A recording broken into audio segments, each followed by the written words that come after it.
ideas expressed in his memo. And he says it would have succeeded, too, had it not been for that pesky Mike Pence. He willingly admits this in a series of undercover videos filmed on Saturday by advocacy journalist Lauren Windsor at an event for the Claremont Institute, the right-wing think tank where Eastman works. Windsor approached Eastman and identified herself as a Trump supporter who had taken part in the insurrection. And here's what he said in a portion of her video that we have edited down. And I read your memo, and I thought it was solid in all of its legal arguments. Yeah. And I was floored that Mike Pence didn't do anything. I mean, why didn't he act on it? Because you gave him the legal reasoning to do that. I know.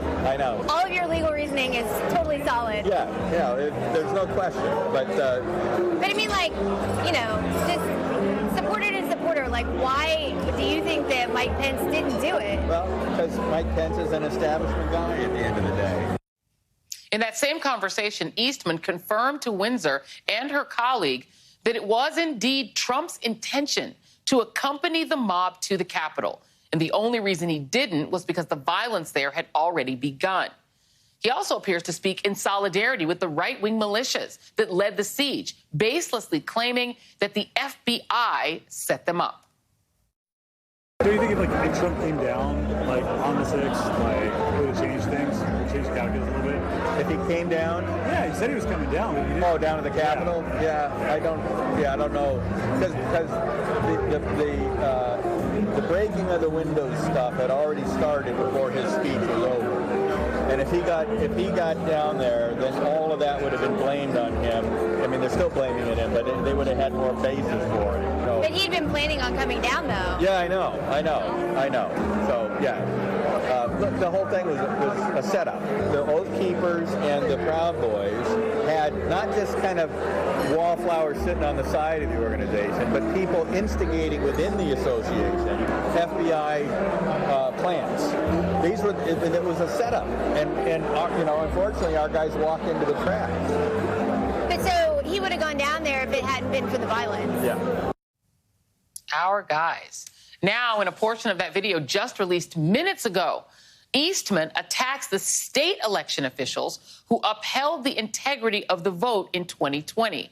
He ominously says that they should be taken out by primary challengers who embrace the big lie. And he suggests that the big lie should be the platform for Republican candidates in 2022 and in 2024. If we could have got the decertification, we would have had Georgia, Wisconsin, Michigan, Pennsylvania, Arizona back in January. Trump, Giuliani, and me met with 300 legislators on January 2nd via Zoom conference call. And they all spinelessly wouldn't do anything.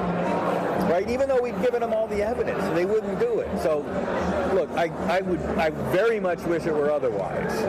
But these guys are spineless. And now, if we take a bunch of them out in the primaries in 2022, and the precondition for getting elected is we're going to fight this stuff, then maybe we got an opportunity.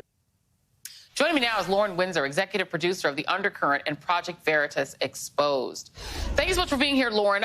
Really quick question. Were you surprised at how open John Eastman was in admitting that he really did mean it when he put what was in that memo, that he really intended it to be done, given the fact that he's denied that to the National Review? Yes, I was very surprised. I expected him to be a little bit more shell-shocked, honestly, just because of the incoming flack he described himself in one of the first videos we released. Let's talk about whether or not this was just John Eastman sort of reminiscing about what he tried to do or planning something else. At the end of that video we just showed, he talked about the way that he hopes the elections go in 2022 to put in place people who'll be willing to use the big lie, I guess essentially use his playbook. Did it come across to you that this was planning or just reminiscing? Well, he talks about, doing a lot of work in the states with state legislators. And in a separate video that we released today with the president of the Claremont Institute, Ryan Williams, he also talks about Eastman working with state legislators in the states on, quote unquote, election integrity stuff. I very much see this as an ongoing, attempt to subvert future elections. Let me play that. You mentioned John Eastman, who's the president of Claremont Institute. Let's play that clip. I didn't mention it, but he's still very involved with a lot of the state legislators and advising them on election integrity stuff.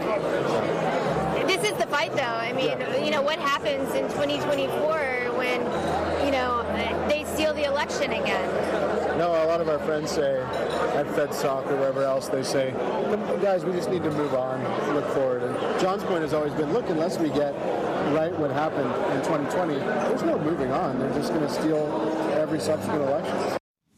And we're playing a portion of the video that you got from John Eastman. Did he get into any more detail about what John Eastman or what the Claremont Institute might be doing actively in terms of working to implement that plan, to get people who believe in the big lie in place politically for 2022 and 2024? Well, so that last clip, just to clarify, is Ryan Williams, but it was a very brief conversation because at that point we had not yet found Mr. Eastman. And so we had more of an opportunity to speak with him. I would have tried to delve into that more, but we just didn't have the time to do that. Okay. Well, Lauren Windsor, thank you very much.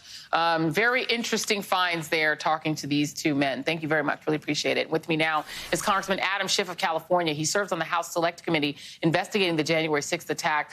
There is now a subpoena out for Mr. Eastman. Has there been any response from his attorneys? I can't comment on what engagement we've had with him, but I can tell you we're very interested in his testimony. He is obviously at the center of efforts to overturn the election. And listening to that audio and watching that video is just shocking, particularly after earlier he tried to disavow his own memo. But clearly, he was trying to get the vice president to overturn the election, as you say, a coup. And these are insurrectionists, in my view, wearing suits and ties. And they're not done. They're out there trying to strip independent elections officials of their duties or their jobs. So they can set up a more successful effort to overturn the election in the future. And, this is how democracies come to an end, when the very tools of democracy are used against democracy itself.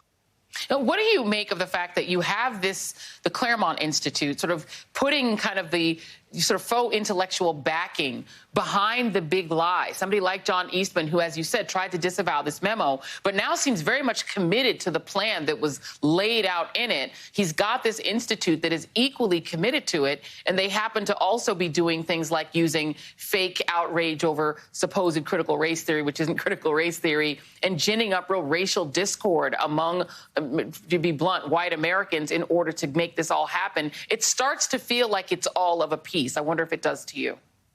It absolutely feels like it's all of a piece. We had an open hearing today with the leaders of the intelligence community on diversity, equity, and inclusion in the intelligence community. And I don't know that we had more than a single question from the GOP side of the aisle about any of the subject of the hearing. And indeed, there was resentment that we were even having a hearing on this, like it was some distraction from the aims of the intelligence community, rather than something that's important to strengthening the community. But as you say, seeing the Claremont Institute, seeing these institutes giving some kind of intellectual cover to what is just a scandalous effort to turn America into some kind of an autocracy. The Republican Party and its infrastructure, like that institute, are now an anti-truth,